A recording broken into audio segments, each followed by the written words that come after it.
हाँ जी। नमस्ते सभी को। It's such an emotional moment for me. मैं आज ही सोच रहा था और कल ही सोच रहा था, जब 2014 में रेडियो उड़ान चालू हुआ था तो मुझे याद है हम विनम्र पे वो प्लेलिस्ट, अगर बातें करेंगे तो आप लोगों को आज यहाँ से जाने नहीं मिलेगा। अब आप डिसाइड कर लीजिए आपको करना क्या है। या तो 10 मिनट प्यार से सुनिए तो मैं आपको जाने दूंगा, वरना आज पूरी रात मैं बोलता रहूंगा। सोच लीजिए क्या करना है। नोटिस भी दे सकता हूँ, करेक्ट। सो 2014 में जब हम विनम पे प्लेलिस्ट चलाते थे, उसके बाद जो डेवलपमेंट रेडियो उड़ान का हुआ है, it's such a proud moment and heartiest congratulations to Danish, Meenal दीदी, Jyoti, Bhavya and so many others who made it happen. Really proud of you guys. मेरा जो टॉपिक है फाइलिंग कंप्लेंट्स विद सीसीपीडी। अच्छा ये बताइए, कितने लोगों ने chief commissioner for persons with disabilities के बारे में सुना है? सुना है? सबने सुना है? तो अभी जो अजय भैया ने इतना ब्यूटीफुली 10 मिनट में लॉ समझाया, मुझे नहीं लगता कोई और कर सकता था वो काम, केवल वही कर सकते थे। उसके बाद अगर आप वो सब जितने उन्होंने ऑफिसर्स बताए, जितने उन्होंने मैकेनिज्म्स बताए, अगर आप वो सब भूल गए और मान लीजिए हमारे साथ कोई वायलेशन होता है लॉ का, और इसमें आप कई बार ऐसा भी हो सकता है कि आप लॉ से ज़्यादा ये सोचें कि आपकी डिसेबिलिटी के बेसिस पे अगर आपके साथ कोई भेदभाव हो रहा है या कहीं प्रॉब्लम फेस कर रहे हैं, तो आप chief commissioner for persons with disabilities के पास जा सकते हैं। ये चीफ कमिश्नर और स्टेट कमिश्नर्स के ऑफिसेज होते हैं, यानी कि हर राज्य में state commissioner for persons with disabilities है और सेंट्रल लेवल पे chief commissioner for persons with disabilities है। केवल जो नॉन क्रिमिनल ऑफेंसेस हैं, क्रिमिनल ऑफेंसेस में क्या आ जाएगा, यानी कि मान लीजिए किसी के साथ वायलेशन हुआ, किसी का वायलेंस हुआ किसी के अगेंस्ट, किसी की पब्लिक इंसल्ट हुई, वो क्रिमिनल ऑफेंस हो जाएंगे। लेकिन उसके अलावा कोई भेदभाव हुआ आपके साथ, मान लीजिए आपके परिवार में आपको इमूवेबल प्रॉपर्टी में आपको हिस्सा नहीं मिल रहा, मान लीजिए आप बैंक अकाउंट खुलाने जा रहे हैं, आपको बैंक ने डिनाई कर दिया, मान लीजिए आप कोई ऐप या वेबसाइट यूज करना चाह रहे हैं और वो एक्सेसिबल नहीं है, मान लीजिए कि आप किसी कंपनी या किसी ऑफिस या किसी ऑर्गेनाइजेशन के पास जाते हैं और उनसे पूछते हैं कि आपकी इक्वल अपॉर्चुनिटी पॉलिसी क्या है, मैं जानना चाहता हूँ, और वो कहते हैं कि हमारे पास ऐसी कोई पॉलिसी नहीं। तो इस टाइप की सभी टाइप की प्रॉब्लम्स जिनके बारे में हमने अजय भैया से सुना लॉ के बारे में, उन प्रॉब्लम्स को सॉल्व करने के लिए आप चीफ कमिश्नर या state commissioner for persons with disabilities के पास जा सकते हैं। अब आपके मन में ये सवाल होगा कि इसके लिए तो लीगल नॉलेज चाहिए होती होगी या लॉयर्स की जरूरत पड़ती होगी, पर ऐसा बिल्कुल नहीं है।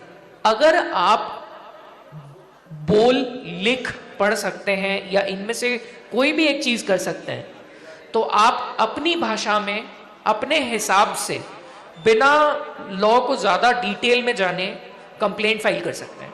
आपको केवल उसके साथ एक ही चीज अटैच करनी है, वो है आपकी दिव्यांगता का प्रमाण पत्र। अगर आपके पास में डिसेबिलिटी सर्टिफिकेट है और आपने अगर वो अटैच कर दिया और अपनी बेसिक डिटेल्स, यानी कि अपना नाम, पता, उम्र, mobile number, date of birth, gender, type of disability और परसेंटेज ऑफ डिसेबिलिटी, अगर आपने ये बता दिया और उसके बाद आपने अपनी कंप्लेंट किसके अगेंस्ट है, यानी कि मान लीजिए आपकी कंप्लेंट मेरे अगेंस्ट है, तो आप मेरे बारे में बताएंगे जितना आपको पता है कि अमर जैन है, दिल्ली में रहता है, कॉर्पोरेट लॉयर है, एड्रेस मुझे इतना ही पता है कि वो मॉडल टाउन में शायद इस फ्लैट में या इस घर में रहते हैं, या किसी ऑर्गेनाइजेशन के बारे में होगी तो ऑर्गेनाइजेशन का डिटेल्स आपको उनकी वेबसाइट से मिल जाएगा।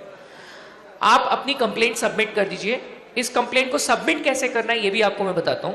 CCPD कोर्ट, CCPD.court.gov.in, ये इनकी वेबसाइट है। ये इन्होंने ऑनलाइन पोर्टल बनाया है रिसेंटली, जहां पे जाके आपको पहले अपना एक अकाउंट बनाना है और उसके बाद में आप अपनी कंप्लेंट यहां पे फाइल कर सकते हैं।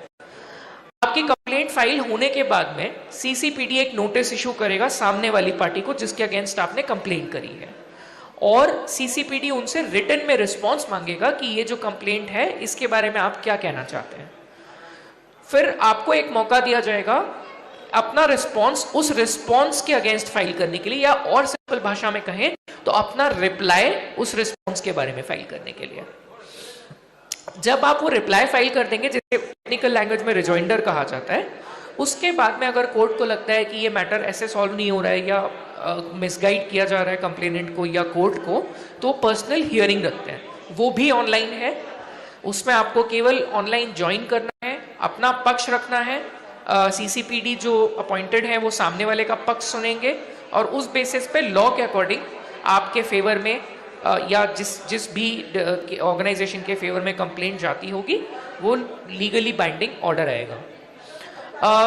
एक चीज मैं और बताना चाहूंगा, मान लीजिए आपको स्टेट में फाइल करना है और आपके पास स्टेट कमिश्नर की डिटेल्स नहीं है, आपको नहीं पता कि मेरी स्टेट में कमिश्नर कहाँ है, या उनका ईमेल आईडी फंक्शनल नहीं है, या वो टेलीफोन नंबर नहीं लग रहा, तो आप सीसीपीडी को भी कंप्लेंट भेज सकते हैं।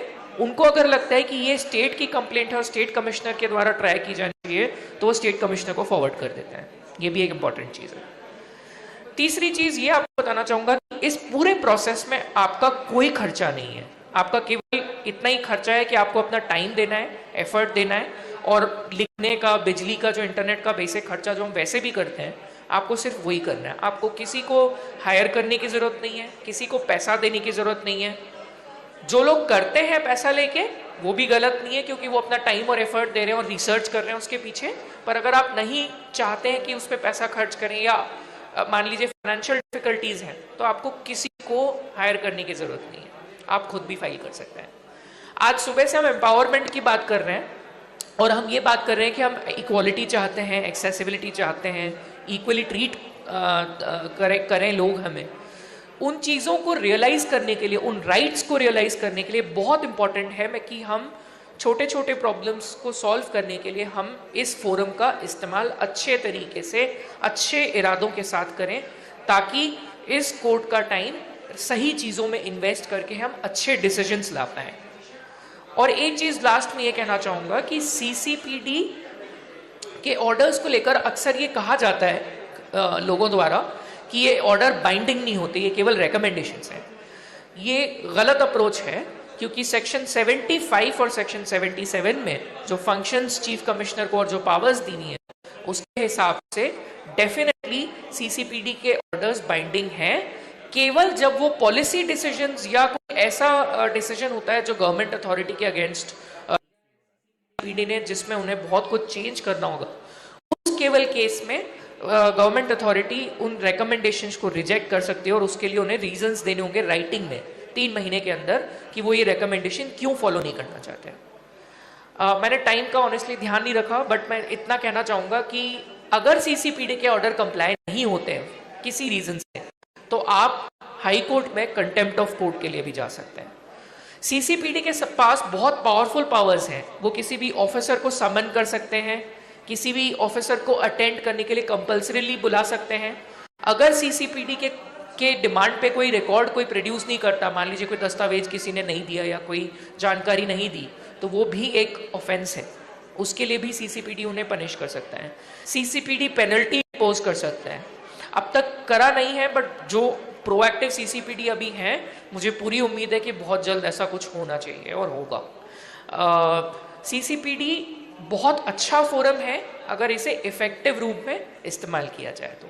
बहुत बहुत धन्यवाद and proud of you radio Udaan. Thank you. Thank you sir, thank you so much.